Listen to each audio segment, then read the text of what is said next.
Assalamualaikum warahmatullahi wabarakatuh. Perkenalkan, nama saya Muhammad Jairu Muhtar dari kelas 12 TIN.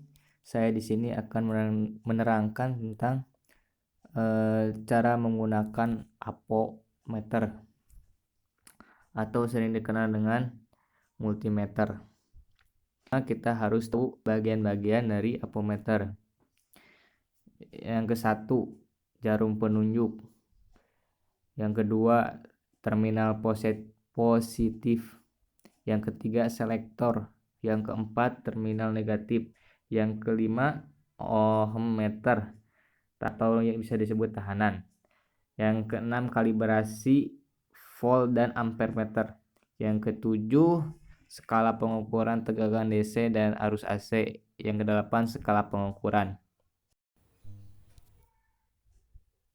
Sebelum menggunakan apometer, kita harus memastikan bahwa jarum penunjuk ada di bagian garis ujung sebelah kiri pada skala.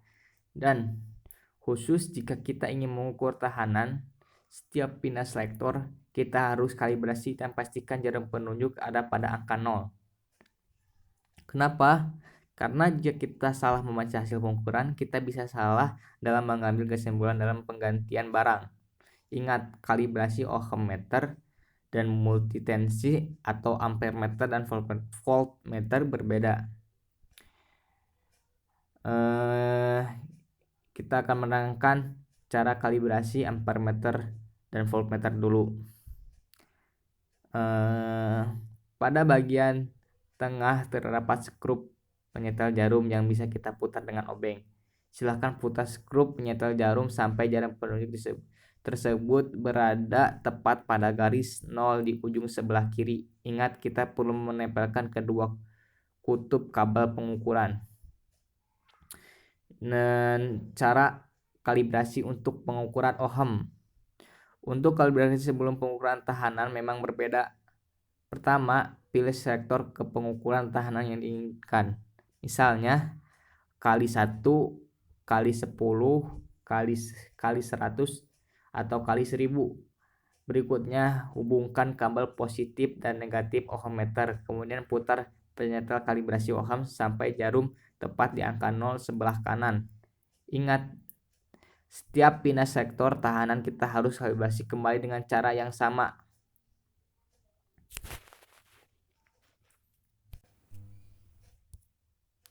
Dan di sini saya akan menerangkan menggunakan pengukuran tegangan DC.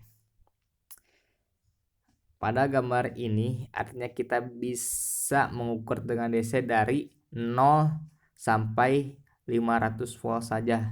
Kita bisa memilih berapa skala, yaitu 0 sampai 2,5 volt, 0 sampai 25 volt, 0 sampai 50 volt, atau 0 sampai 500 volt. Silahkan pilih salah satu. Contoh dari gambar ini, karena kita akan mengukur tegangan baterai, kita pilih 0 sampai 50 volt. Sebenarnya bisa juga 0 sampai 25 volt. Ingat, alat sudah dikalibrasi dengan cara seperti yang sudah saya terangkan sebelumnya. Selanjutnya, hubungkan kabel merah ke terminal positif dan kabel hitam ke terminal negatif seperti ini. Disebut dengan hubungan paralel. Dan selanjutnya, mengukur tegangan AC.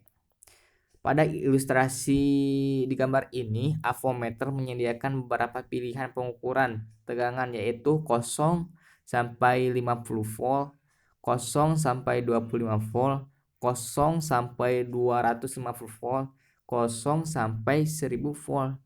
Pada kendaraan tidak banyak komponen yang menggunakan arus bolak-balik AC. Contoh konsep positif sensor tipe industri yang menghasilkan arus bolak-balik ketika masih hidup. Dan terus cara menggunakan arus DC. Cara menggunakan arus DC masih sama dengan tegangan DC. Cara menggunakan arus DC sama dengan tidak jauh sama dengan menggunakan arus AC, yaitu dengan menghubungkan paralel. Pada ilustrasi gambar ini, avometer dapat mengukur arus mulai dari 250 meter ampere dan 0 sampai 20 ampere. Untuk mengukur arus kita harus menghubungkan dalam bentuk seri seperti gambar yang ini. Setelah memastikan kalibrasi, pindah selektor ke 0 sampai 20 ampere. Kemudian kabel positif dilepaskan dan sambungkan dengan alat ukur terminal positif dan terminal negatif multitester, dipastikan pada negatif. Dan selanjutnya cara mengukur tahanan.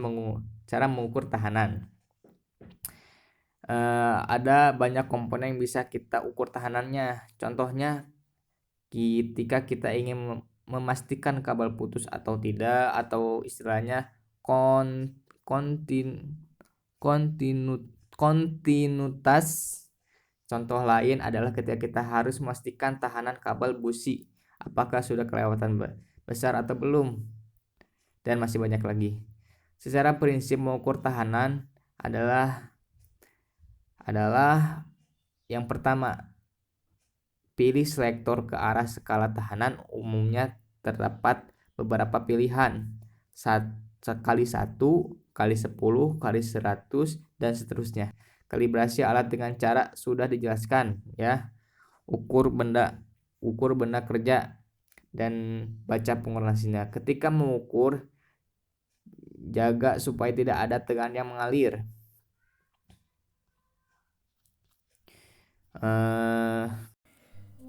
Nah, sekarang lanjut ke alat yang kedua yang bernama Vernier Caliper. Sebelum kita lanjut ke penggunaan cara memakai Vernier Caliper, alangkah baiknya kita mengetahui bagian-bagian dari Vernier Caliper. Yang pertama, rahang dalam, fungsinya untuk mengukur diameter dalam. Yang kedua, rahang luar, fungsinya untuk mengukur ketebalan dan diameter luar. Yang ketiga, pengukur kedalaman, fungsinya untuk mengukur kedalaman. Yang keempat, pengunci, fungsinya untuk mengunci Vernier Caliper supaya sinyal tidak bergeser. Yang kelima, skala utama. Yang keenam, skala nominus. Nah, tadi fungsi-fungsinya. Dan sekarang akan lanjut ke penggunaan Vernier Caliper.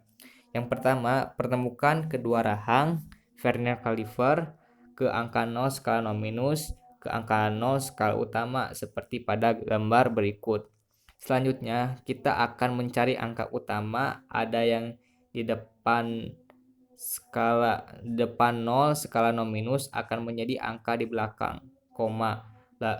Angka di belakang koma. Lalu kita cari angka skala nominus yang garisnya menghimpit dengan skala utama yang akan menjadi angka di belakang koma. Selebihnya kita akan melihat gambar seperti berikut.